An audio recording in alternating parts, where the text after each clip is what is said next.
1957,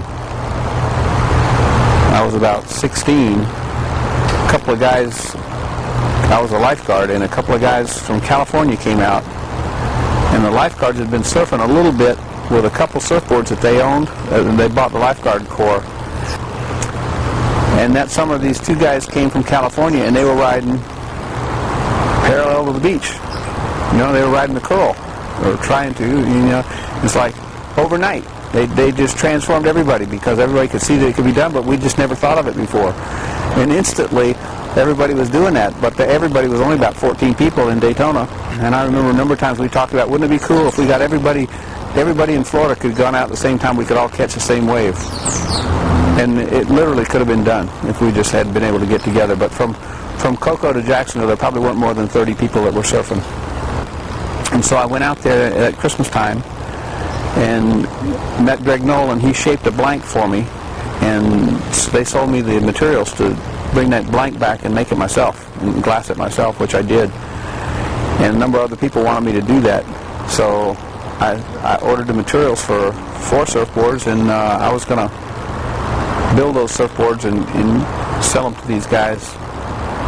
And I convinced them it was really easy to do, and so they just bought the stuff from me and did it themselves. And that was my first retail experience. It was buying the materials and then selling them as kits. They just were, people would come to my lifeguard stand in Daytona and want to buy surfboards from me or surfboard kits from me. And after making one, I decided I didn't want to do that anymore, and I just retailed them either the materials or the boards to do themselves. About $57. You could buy all the materials to build your own surfboard. And I could buy complete surfboards for about $90 up to about $120. I was buying Hixon surfboards for about $120 to $115 a piece. We opened up the surf shop in the spring of 1964, and I had known and done some business with Lee Clyatt, and that's why I knew the store was available. And I came to Jacksonville because Jacksonville was not as commercial as Daytona had gotten.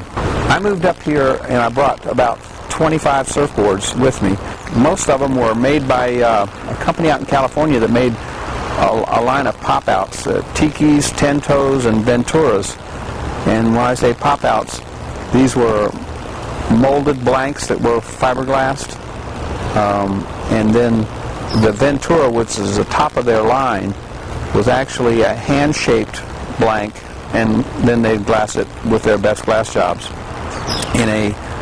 But they were not custom made. They were hand-shaped, and they were good shapes, but you didn't know, all you could do was just order the size you wanted, 6'2", or I guess it was 9'2", and 9'4", or 9'8", or whatever like that. And I also brought Hixons with me. And so it was like I had a lower end line, a medium end line, and the Hixons were the high price line. And they retailed anywhere from $90 to $150 in that range, sort of thing. And the Hixons really was where I was trying to go. And it didn't take very long to get there. Within a year, I didn't sell the pop-outs anymore, and people were just buying Hixons. About 1967 is when the craze was at its peak. At that point in time, the growth was at its peak. And that year, in 1967, out of that location, we sold over 1,000 Hixons that year. And in fact, that year we were Hixon's largest dealer in the world. And Hixon was the largest surfboard wholesaler in the world that year. So for us to sell the most was a pretty good deal. I mean, we sold a lot of them. They were really good boards. At that point in time, the two strong brands at that period in time, at least for us, were Weber's and the Weber Performer, and Hixon and the Hixon 50/50. And we also at that in 66, 67, 68, along in there, it was when we started doing stuff with teams, supported by the manufacturers. I was taking kids, anywhere from 6 to 10 kids up the East Coast to surf in New England, New Jersey areas to promote either Hixon or Weber or both. And there was lots of, that's where the real team stuff started. And so that was Minyard and Rowland and those guys, Red Danner, and that sort of thing back then. That's when that really started happening. Tim knew Tim had gotten a surfboard. We'd order our Hansons, and they'd come in, and these were still longboard Hansons, so probably in '67 or '68. And I got a brand new board in the shipment, and Tim got a brand new board in the shipment, and we were real excited about the boards. You know, we pulled them out of the boxes, and they were there. You know, and I started, boy, I really like this board, and it was really pretty, and I was really stoked. And I said, the trouble with a new board is you can't ever ride it very good at first because you're so afraid you're going to lose it and get a ding. And so I said, let's fix that right now.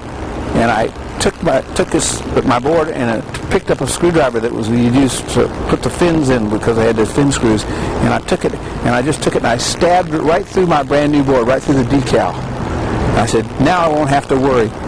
And Tim's eyes got as big as saucers, and he grabbed his board and ran out of the store before he was afraid I was going to do that to his board. You know, we probably had inventory of 60 or 70 boards, and overnight we were getting shortboards in, and nobody wanted the long ones anymore. I mean, everybody wanted shortboards right away, and it was amazing how much. Is another one of those ideas that just came out of nowhere. It's like, why didn't we do this before? Because they really were so much more fun to ride, and the kids could do so much more on them so quickly.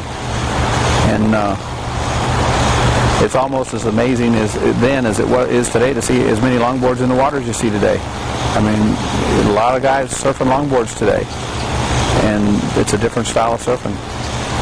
But it just sort of happened overnight. Tim was working for me, and he wanted to have his own thing. He wanted to do his own thing, and so he wanted to open the Surf Beast. And Tim and I were, you know, friends, and he felt like he could do better if we were to get, you know, if we were involved in it. So we just opened up another shop and became partners, and did 2 stores. And even though we were building the surfboards out of one factory, he did one out of one location, and we did another one out of the other location. I think his was White Star and mine was Fluid Vision. And we shared, you know, team riders and stuff like that. Some of them were riding for him and some of them were riding for me, and we sort of had, one was a little more radical probably than the other. I think White Star was a little more radical than Fluid Vision. And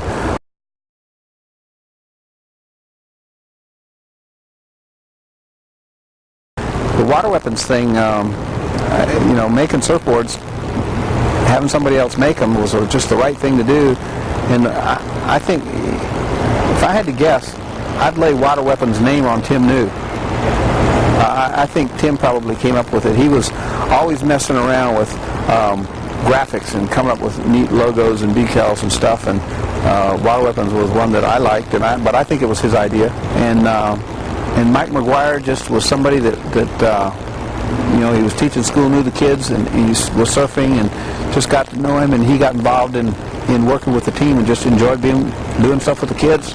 And you know, I wasn't going to get in the way because he was having a good time and doing great stuff with the kids and helping me out with the team stuff that I would have had to done anyhow. He's just real charismatic. The kids love him.